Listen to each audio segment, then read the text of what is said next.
ছাত্রছাত্রী আমার চ্যানেলে ভিডিওটি দেখার জন্য স্বাগত জানাই। তোমরা যারা দ্বাদশ শ্রেণীতে থার্ড সামেটিভ পরীক্ষা দেবে তাদের জন্য অন্ধকার লেখাগুচ্ছ নামক কবিতা থেকে গুরুত্বপূর্ণ এমসিকিউ এবং তার উত্তর নিয়ে আজকের ভিডিওতে হাজির হয়েছি। আশা করি ভিডিওটি শুরু থেকে শেষ পর্যন্ত মনোযোগ সহকারে দেখবে, তাতে অনেক উপকৃত হবে। তো চলো শুরু করা যাক। প্রথম প্রশ্ন, অন্ধকার লেখাগুচ্ছ কবিতাটি কার লেখা? উত্তর হবে শ্রীজাত।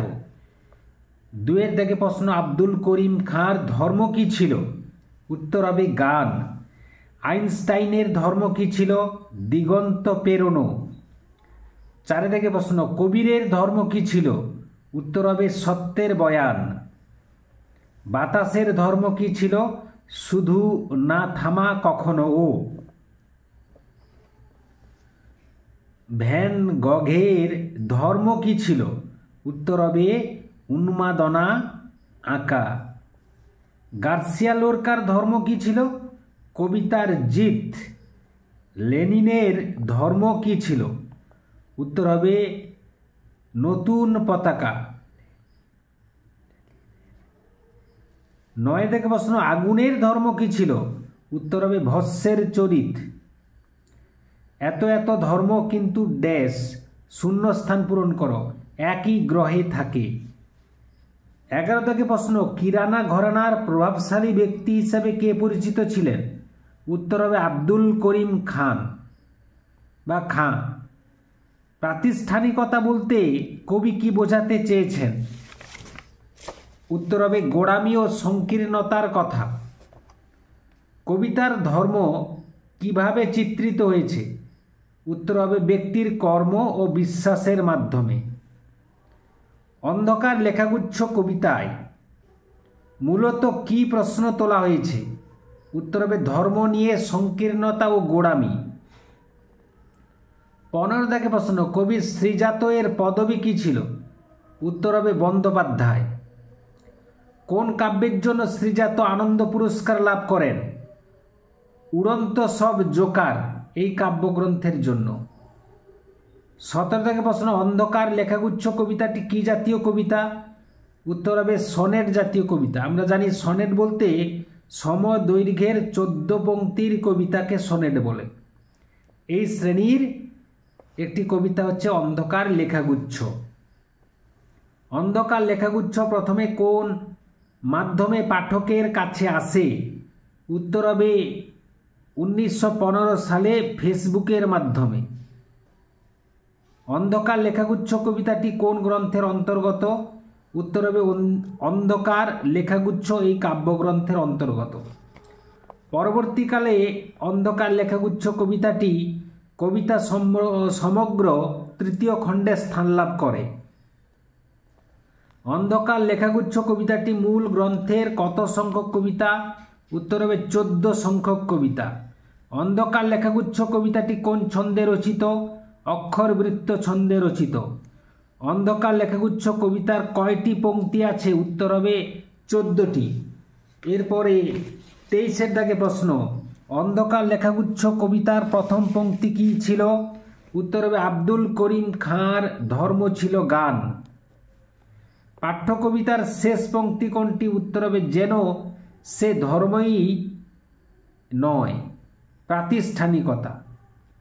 পাঠ্য কবিতা অনুসারে গান কার ধর্ম ছিল?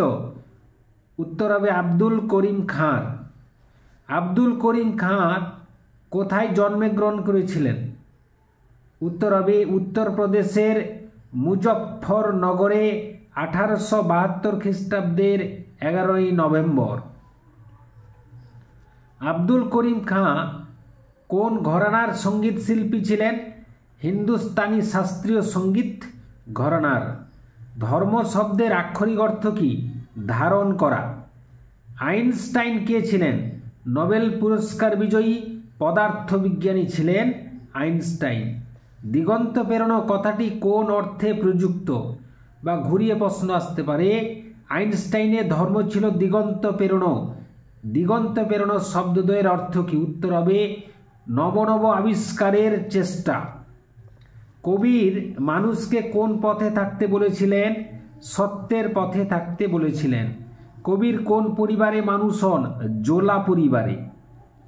বাতাসের ধর্ম হলো ড্যাশ, উত্তর হবে না থামা কখনো। উন্মাদনা আঁকা কার ধর্ম ছিল? ভ্যান গঘের ধর্ম ছিল। পরবর্তী প্রশ্ন 35 দাগে, ভ্যান গঘের ধর্ম ছিল উন্মাদনা। ভ্যান গঘ কে ছিলেন? নেদারল্যান্ডের একজন বিখ্যাত চিত্রশিল্পী ছিলেন ভ্যান গঘ। ভিনসেন্ট ভ্যান গঘ এর অঙ্কিত ছবি হলো দি স্টারি নাইট এবং দ্য রেড ভিন ইয়ার্ড। ধর্ম কবিতার জিত, কবিতার জিত কার ধর্ম ছিল? গার্সিয়া লোরকার। লোরকা কোন দেশের কবি ছিলেন? স্পেনের কবি ছিলেন। লেনিনের ধর্ম কি ছিল? নতুন পতাকা। লেনিনের পূর্ণ নাম কি ছিল? Vladimir Ilyich Ulyanov. লেনিন কে ছিলেন? মার্ক্সবাদী রুশ বিপ্লবী ও কমিউনিস্ট রাজনীতিবিদ ছিলেন লেনিন। নতুন পতাকা বলতে এখানে কি বোঝানো হয়েছে? নতুন দিনের সূচনা। ভস্যের চরিত লেখা কার ধর্ম? আগুনের। আগুনের ধর্ম কিসের চরিত? ভস্যের। ভস্যের চরিত শব্দদ্বয়ের চরিত শব্দের অর্থ কি? উত্তর হবে আখ্যান। এত ধর্ম, এত ধর্ম কিন্তু বহু ধর্ম একত্রে কি করে? উত্তর হবে একই গ্রহে থাকে। এ ওকে সে তাকে আরও জায়গা করে দেয়। এখানে কিসের কথা বলা হয়েছে? উত্তর হবে নানা ধর্মের কথা বলা হয়েছে। কিন্তু একই গ্রহে থাকে, এখানে কাদের একই গ্রহে থাকার কথা বলা হয়েছে? উত্তর হবে বহু ধর্মের। অনেক ধর্ম একত্রিত হয়ে কোথায় থাকে? একই গ্রহে। পাঠ্য কবিতা অনুসারে বিভিন্ন ধর্ম কি করে? এ ওকে সে তাকে আরও জায়গা করে দেয়। তবে অন্য পদ ভাবাই তোমাকে, এখানে অন্য পদ বলতে কি বোঝানো হয়েছে? ধর্মের প্রাতিষ্ঠানিক পথ। কেন অপব্যয়? কোথায় অপব্যয় হয়েছে বলে কবি মনে করেন বা বলেছেন? উত্তর হবে প্রাতিষ্ঠানিক ধর্মের পথে। 54 থেকে প্রশ্ন, প্রাতিষ্ঠানিক ধর্মের পথে যা পরিদৃশ্যমান তা হলো অপব্যয়। কবি শ্রীজাত বন্দ্যোপাধ্যায় ধর্মের দখলদারিকে কি বলেছেন? প্রতিষ্ঠান আনুগত্য। পাঠ্য কবিতায় ধর্ম শব্দটি কতবার ব্যবহৃত হয়েছে? উত্তর হবে 11 বার। যে তোমাকে শিখিয়েছে, এখানে কি শেখানোর কথা বলা হয়েছে? উত্তর হবে দখলের কথা। যেন সে ধর্ম নয়, ধর্ম না হলে তা আসলে কি? উত্তর হবে প্রাতিষ্ঠানিকতা। পরবর্তী প্রশ্ন, যা আমাদের দখলের কথা শেখায় তা আসলে কি নয়? ধর্ম নয়। যা সমাজের মানুষকে দখলের কথা শেখায়, কবির মতে তা আসলে কি? উত্তর হবে প্রাতিষ্ঠানিকতা। কবির মতে প্রাতিষ্ঠানিকতা কি? উত্তর হবে যা মানুষকে দখলের কথা শোনায়। প্রথাগত আচার সর্বস্ব ধর্মকে কবি কি বলেছেন? প্রাতিষ্ঠানিকতা। ভ্যান গঘ কে ছিলেন? একজন ওলন্দাজ চিত্রশিল্পী। কবির কে ছিলেন? প্রাচীন ভারতের একজন কবি। তার একটি বিখ্যাত কবিতা হলো পানি বীচ মিন পিপাসি।